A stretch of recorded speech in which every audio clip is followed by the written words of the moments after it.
بسم اللہ الرحمن الرحیم۔ السلام علیکم۔ آج ہم ابو جہل کے بیٹے جناب اکرمہ کا اسلام لانے کا واقعہ آپ سے بیان کرتے ہیں۔ جب نبی رحمت صلی اللہ علیہ وآلہ وسلم نے حق اور باطل کی دعوت کا برملا اظہار کیا، اس وقت ان کے بیٹے اکرمہ کی عمر کوئی 30 سال کے قریب تھی۔ حسب و نسب کے اعتبار سے قریش کے معزز ترین خاندان سے تعلق رکھتے تھے اور دولت و ثروت کے لحاظ سے ان میں سب سے فائق تھے۔ اگر ان کا باپ ابو جہل آڑے نہ آتا تو وہ اس لائق تو تھے کہ اپنے ہم عمر سعد بن ابی وقاص اور مصعب بن عمیر رضی اللہ تعالیٰ عنہ کی طرح بہت پہلے مشرف با اسلام ہو چکے ہوتے۔ اکرمہ کا والد مکہ کا ایک ضدی، سرکش اور جابر شخص، کفر اور شرک کا علمبردار سپہ سالار اور مسلمانوں کو آزمائشوں اور مصیبتوں میں مبتلا رکھنے والا، نبی کریم صلی اللہ علیہ وآلہ وسلم کو اذیتیں دینے والا، جسمانی تکلیفیں دینے والا، جس کی مکاری اور چال بازی کے ذریعے سے اللہ تعالیٰ نے اہل ایمان کو، ان کے یقین کو پرکھا اور آزمایا، یعنی ابو جہل ایک آزمائش کے طور پر مسلط ہوا مسلمانوں پر۔ اللہ نے دیکھا کہ وہ اس میعاد میں کھرے اترتے ہیں کہ نہیں۔ اس کے متعلق بس اتنا جان لینا کافی ہے کہ وہ ابو جہل جاہلوں کا باپ تھا۔ اکرمہ رضی اللہ تعالیٰ عنہ کا شمار قریش کے چند بڑے سرداروں، رئیسوں اور اس وقت کے نامور شہسواروں میں ہوتا تھا۔ اکرمہ بن ابو جہل، اس نے خود کو اس حال میں پایا کہ وہ اپنے باپ کی مرضی کے مطابق محمد صلی اللہ علیہ وآلہ وسلم کی مخالفت کرنے پر مجبور تھا۔ چنانچہ اس نے نبی کریم صلی اللہ علیہ وآلہ وسلم کے ساتھ سخت عداوت کا رویہ اختیار کیا ہوا تھا۔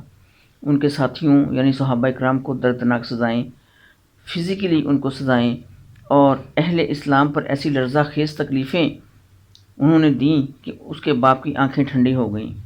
وہ نبی کریم صلی اللہ علیہ وآلہ وسلم سے الجھتا، ان کو طرح طرح کی باتیں سناتا، اذیتیں دیتا اور اپنے باپ کا کلیجہ ٹھنڈا کرتا۔ جب اس کے باپ نے معرکہ بدر میں لشکر شرک کی قیادت کی اور لات و عزیٰ کی قسمیں کھا کھا کر اعلان کیا کہ محمد صلی اللہ علیہ وآلہ وسلم کو شکست دیے بغیر وہ مکہ واپس نہیں جائے گا، اس نے بدر کے مقام پر پڑاؤ ڈال کر وہاں 3 دن قیام کیا۔ اس دوران وہ اونٹ ذبح کر کے ان کا گوشت کھاتا رہا اور شراب نوشی کرتا رہا اور اس کی دل بستگی کے لیے دف بجا بجا کر اس کی لونڈیاں اور کنیزیں اس کو ناچ گانے سناتی رہیں۔ جس وقت ابو جہل خود اس مارکے کی قیادت کر رہا تھا تو اس کا یہ بیٹا اکرمہ اس کا قابل اعتماد دستے بازو بنا ہوا تھا، لیکن میدان بدر میں لات و عزیٰ نے نہ تو ان کی پکار سنی نہ اس کی مدد کو آئے، کیونکہ وہ بت سننے سے معذور اور مدد کرنے سے تو عاجز تھے۔ تو وہ ذلت کی موت مارا گیا اور ان کے بیٹے نے دیکھا کہ مسلمانوں کے خون پیاسے نیزے اس کے خون سے اپنی پیاس بجھا رہے ہیں۔ اپنے باپ پر پڑنے والے نیزے وہ دیکھ رہا تھا۔ اس نے اپنے کانوں سے اپنے باپ کے حلق سے نکلنے والی آخری چیخ بھی سنی تھی۔ اکرمہ بدر کے مقام میں قریش کے اس عظیم سردار کی لاش چھوڑ کر مکہ لوٹ آیا۔ وہ اپنے باپ کی میت، اس کی لاش تڑپتی ہوئی چھوڑ کر مسلمانوں کے ہاتھوں ذلت امیز شکست کھانے کے بعد اس کے لیے ممکن ہی نہ رہا کہ وہ اپنے باپ کی لاش اٹھا کر لاتا اور اسے مکہ میں دفن کرتا۔ راہ فرار اختیار کرتے ہوئے وہ مجبوراً اسے مسلمانوں کے رحم و کرم پر چھوڑ آیا اور مسلمانوں نے دوسرے مقتولین کے ساتھ اسے بھی بدر کے کنویں میں پھینک کر اس پر مٹی ڈال دی۔ فتح مکہ کے موقع پر جب قریش نے دیکھا کہ محمد صلی اللہ علیہ وآلہ وسلم اور ان کے صحاب کے راستے ان کو مخالفت نہیں ہے تو انہوں نے طے کیا کہ ان کے راستے سے ہٹ جائیں۔ یہ فیصلہ انہوں نے اس لیے کیا کہ ان کو یہ بات پتہ چلی کہ رسول اللہ صلی اللہ علیہ وآلہ وسلم نے اپنی فوج کے سپہ سالاروں کو یہ حکم دے رکھا ہے کہ وہ مکہ کے عام باشندوں سے کسی قسم کی کوئی لڑائی، کوئی جھگڑا، کوئی قتل و غارت نہ کریں، نہ بچوں سے، نہ بوڑھوں سے، نہ عورتوں سے۔ وہ صرف انہی لوگوں سے جنگ کریں جو ان کے مد مقابل آئیں۔ لیکن اکرمہ اور کچھ اس کے ہم خیال ساتھی قریش کے رہنے والے قریش کے اس فیصلے کے برخلاف وہ جنگ کا ارادہ لیے مکے سے نکل پڑے اور مسلمانوں کے لشکر جرار کے سامنے جا ڈٹے۔ لیکن جناب خالد بن ولید رضی اللہ تعالیٰ عنہ نے ایک معمولی جھڑپ کے بعد انہیں شکست دے کر بھاگنے پر مجبور کر دیا۔ اس جھڑپ میں ان کے چند آدمی مارے گئے اور باقی میدان چھوڑ کر بھاگ نکلے، اور ان بھاگنے والوں میں اکرمہ ابن ابی جہل بھی شامل تھا۔ محترم ویورز، ویڈیو کو اینڈ تک ضرور دیکھیے گا کہ اس واقعے کا، اس اسلام لانے کا جو بہت دلچسپ واقعہ ہے وہ کیسے رونما ہوا۔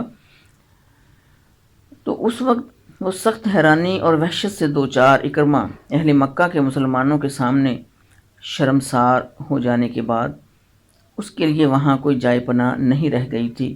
رسول اللہ صلی اللہ علیہ وآلہ وسلم نے قریش کے ان تمام جرائم کو معاف کر دیا تھا جو سلوک انہوں نے رسول اللہ اور صحابہ اکرام سے روا رکھا، جو انہوں نے نبی کریم صلی اللہ علیہ وآلہ وسلم کے مقابلے میں آ کر جو کچھ کیا۔ رسول اللہ صلی اللہ علیہ وآلہ وسلم نے چند مجرموں کو چھوڑ کر باقی سب کے لیے عام معافی کا اعلان کر دیا، اور وہ جو مجرم جو اس عام معافی کے اعلان سے مستثنی قرار دیا گیا، ان کا نام لے کر رسول اللہ صلی اللہ علیہ وآلہ وسلم نے حکم دیا کہ انہیں قتل کر دیا جائے، خواہ وہ غلاف کعبہ میں چھپے ہوئے کیوں نہ ہوں۔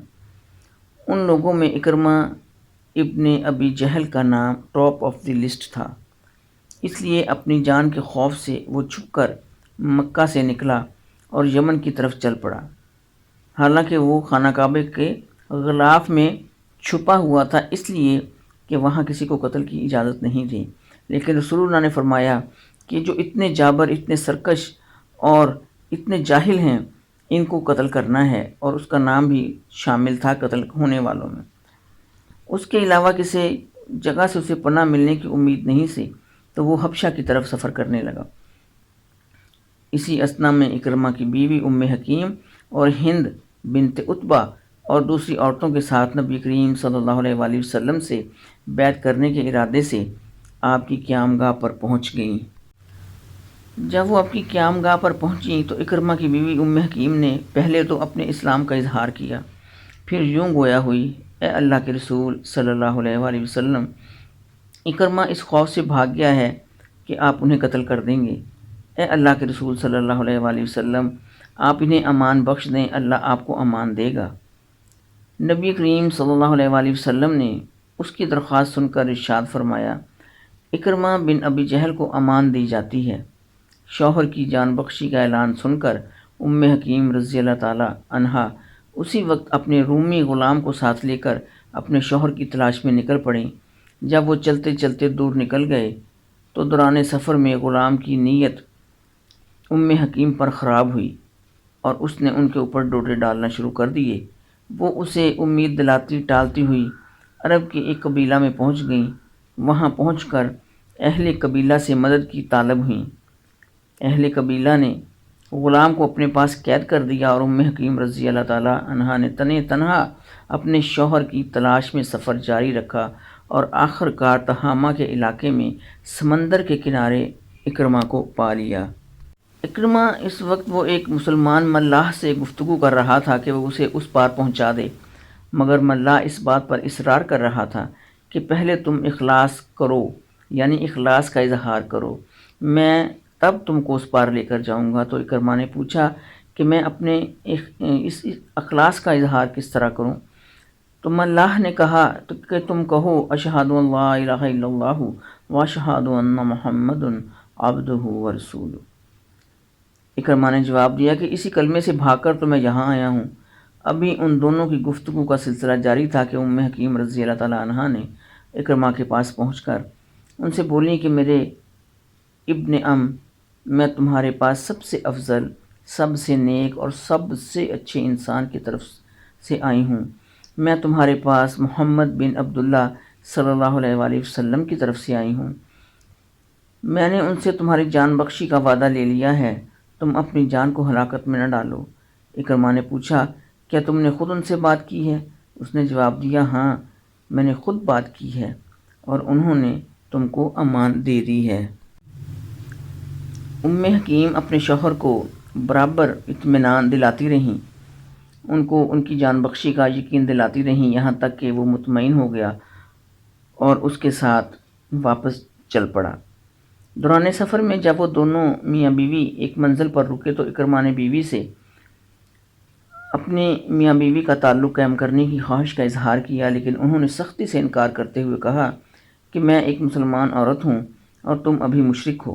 اکرمہ نے اس بات پر بڑا تعجب کا اظہار کرتے ہوئے کہا کہ وہ بات جو تمہیں میرے ساتھ خلوت سے روک دے، میاں بیوی کا تعلق قائم کرنے سے روک دے، یقیناً کوئی نہایت ہی بڑی بات ہوگی۔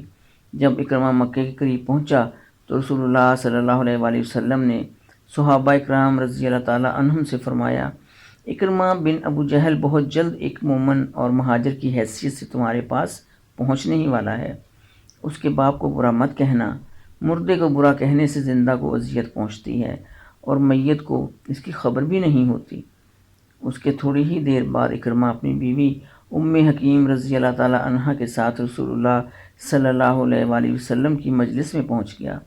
نبی کریم صلی اللہ علیہ وآلہ وسلم اسے دیکھتے ہی خوش ہوئے، فرط مسرت سے اچھل پڑے اور چادر کے بغیر ہی اس کے استقبال کے لیے لبکے۔ پھر جب نبی کریم صلی اللہ علیہ وآلہ وسلم واپس آ کر اپنی جگہ بیٹھ گئے تو اکرمہ نے کھڑے کھڑے عرض کیا، کہنے لگا، محمد صلی اللہ علیہ وآلہ وسلم، میری بیوی ام حکیم نے مجھے بتایا ہے کہ آپ نے مجھے امان دے دی ہے۔ رسول اللہ نے فرمایا کہ ہاں، اس نے صحیح کہا، تم مامون ہو۔ اس نے دوبارہ سوال کیا، اے محمد صلی اللہ علیہ وآلہ وسلم، آپ مجھے کس بات کی دعوت دیتے ہیں؟ آپ صلی اللہ علیہ وآلہ وسلم نے فرمایا، میں تمہیں اس بات کی دعوت دیتا ہوں کہ تم گواہی دو کہ اللہ تعالیٰ کے سوا کوئی دوسرا لائق عبادت، لائق پرستش نہیں، اور اس بات کی کہ میں اللہ کا بندہ اور اس کا رسول ہوں، اور اس بات کی کہ تم زکوٰۃ دو۔ اللہ کی قسم، آپ نے حق کی دعوت دی اور خیر کا حکم دیا، واللہ آپ اس دعوت کے پہلے بھی ہم میں سب سے سچے اور سب سے نیکوکار، صادق اور امین تھے۔ یہ کہہ کر اس نے بیعت کے لیے اپنا ہاتھ آگے بڑھایا اور کلمہ شہادت پڑھ کر دائرہ اسلام میں داخل ہو گیا۔ اکرمہ رضی اللہ تعالیٰ عنہ قبول اسلام کے بعد کفر و اسلام کے میدان جو بھی پھر مارکہ پیش آیا، جو بھی جنگ پیش آئی، اس میں بڑے اخلاص کے ساتھ، بڑے ذوق و شوق کے ساتھ رسول اللہ کے ساتھ شریک ہوئے، اور مسلمان جب بھی کسی مہم پر، کسی جنگ کے لیے نکلے، ان کو آگے آگے پایا۔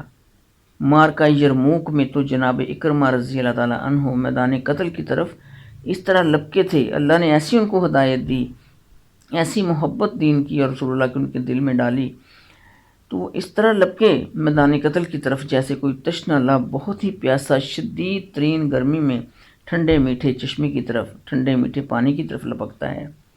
ایک موقع پر ایک بار مسلمانوں پر دشمن کا دباؤ بہت بڑھ گیا، وہ اپنے گھوڑے سے کود پڑے، تلوار کی نیام توڑ کر پھینک دی اور ننگی تلوار لے کر رومیوں کی صفوں میں گھس گئے۔ یہ دیکھ کر جناب خالد بن ولید نے کہا کہ اکرمہ ایسا نہ کیجیے، اپنی جان کو خطرے میں نہ ڈالیں، آپ کا شہید ہو جانا اس وقت مسلمانوں کے لیے ناقابل برداشت اور ناقابل تلافی سانحہ ہوگا۔ لیکن جناب اکرمہ رضی اللہ تعالیٰ انہوں نے اس سے کہا کہ خالد ہٹ جاؤ، میرے راستے کو نہ روکو، صحبت رسول صلی اللہ علیہ وآلہ وسلم سے تم لوگوں نے اتنا استفادہ حاصل کیا اور خدمت اسلام میں تمہیں میرے اوپر بڑی سبقت حاصل ہے۔ میں اور میرا باپ تو رسول اللہ کی مخالفت میں ہی لگے رہے اور میں تو آخری دم تک ان کی مخالفت پر قائم رہا، اس لیے صحبت رسول صلی اللہ علیہ وآلہ وسلم کا شرف میرے حصے میں بڑی تاخیر سے آیا ہے، مجھے چھوڑ دو۔ دیکھیں کہ کتنا جذبہ ایمانی ان کے اندر آیا، کتنی محبت انہیں ہوئی اس اسلام سے، اس نبی سے جس کو وہ اذیتیں دیا کرتے تھے۔ کہنے لگے کہ آج میں گزشتہ کوتاہیوں اور رومیوں کی تلافی کر لینا چاہتا ہوں۔ پھر قدرے سوچ کے بعد فرمایا، میں بہت سے مواقع پر رسول اللہ صلی اللہ علیہ وآلہ وسلم کے ساتھ جم کر لڑا، کیا آج ان رومیوں کے مقابلے میں میں راہ فرار اختیار کر لوں؟ ایسا نہیں ہو سکتا۔ پھر جب فضائے یرموک پر سے جنگ و قتال کے بادل چھٹے اور مسلمانوں کی عظیم الشان فتح کا سورج طلوع ہوا تو یرموک کی سرزمین پر 3 مجاہد زخموں سے چور پڑے ہوئے تھے، اور وہ تھے جناب حارث بن ہشام، جناب عیاش بن ربیعہ اور جناب اکرمہ بن ابی جہل رضی اللہ تعالیٰ عنہم ورضوا عنہ۔ شدت پیاس سے ان کے ہونٹ خشک ہو رہے تھے، بڑے ہی بے تاب تھے پانی پینے کے لیے، تشنگی ایسی کہ لبوں سے چھلک رہی تھی۔ جناب حارث رضی اللہ تعالیٰ عنہ نے پانی مانگا، جب پانی ان کو پیش کیا جا رہا تھا تو جناب اکرمہ رضی اللہ تعالیٰ عنہ نے ان کی طرف دیکھا۔ جناب حارث نے پہلے ان کو پانی پلانے کا اشارہ کیا کہ مجھے بعد میں پلائیں گا، پہلے ابو جہل کے بیٹے کو پانی پلائیں، پہلے اکرمہ کو پانی پلائیں۔ پانی پلانے والا جب ان کے پاس پانی لے کر گیا تو جناب عیاش نے ان کی طرف نظر اٹھا کر دیکھا۔ جناب اکرمہ نے اشارہ کیا کہ پہلے ان کی پیاس بجھائی جائے۔